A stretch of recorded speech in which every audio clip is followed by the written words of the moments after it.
Greetings all, Shane Bruce, Restomod Daisy, and we got a project that rolled in today. One of the subscribers liked our video on the Buzz Barton number 195 and happened to have a Buzz Barton number 195 that didn't work. So he contacted me.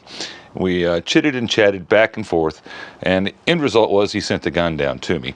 As you can see, the unit's pretty complete except for the fact that it does not have the Buzz Barton telescopic sight mounted on the rear of the receiver.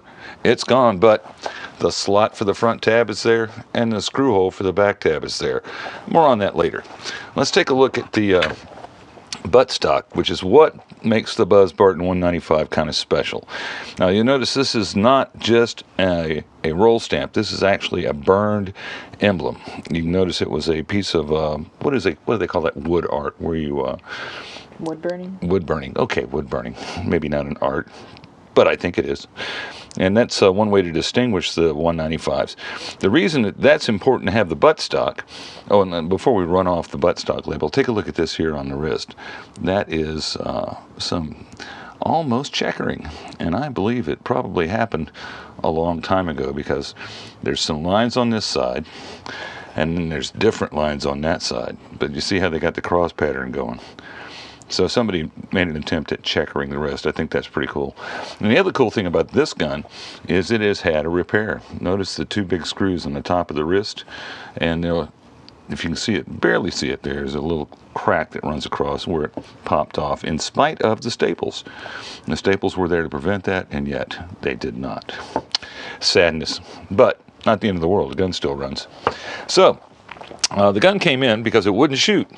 The bottle cap's in great shape, the lever's in good shape, the trigger's in good shape, but it wouldn't shoot, and it wouldn't shoot because this was all there was at the end of the plunger assembly. And this is not quite enough to make things get up and go. This is what should have been at the end of the plunger assembly: a leather seal, the top hat, the air tube, and a leather abutment seal. But the only thing present in the gun, or on the in the package, was just this bit, because the air tube had sheared off. All right, so the instructions were to get the gun running again. Well, we took the bestest, fastest, cheapest method and basically substituted a 764 air tube with the oval shaped pin into the plunger. Now when you're talking about the older, smaller frame daisies, there's a lot of non-information about, is the plunger the same as on a current model Red Ryder? Well, here's the plunger from a current model Red Ryder, and as you can see, the plunger length is the same. So yeah, that piece of internal equipment didn't change, except for the changes made to the 1938B plunger assembly when they increased the amount of angle on the back plate. The Red Ryder spring would fit pretty well, but the spring that was in the gun is a pretty hefty spring, and we'll get to that in a minute. So we're going to leave that in the piece, and that's pretty comparable to a Cobalt 327 super spring. And the next question with the 195s and other small frame daisies is the bottle cap.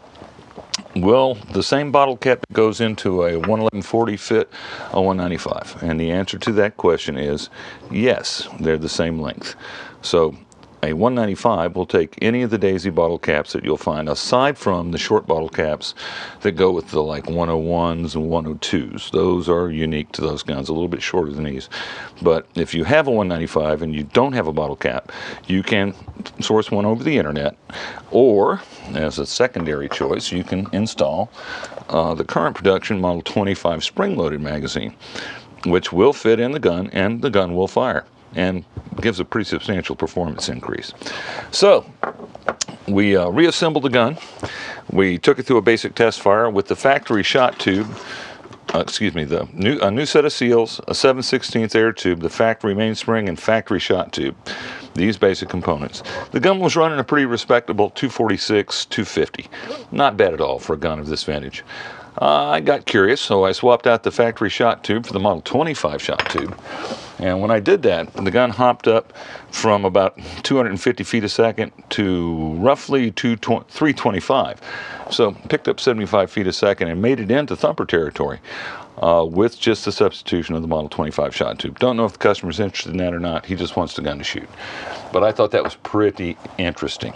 Now the third thing that's going to happen is we are going to build a replacement steel Buzz Barton scope for this gun. And this is the copper prototype that I manufactured, a couple of weeks ago.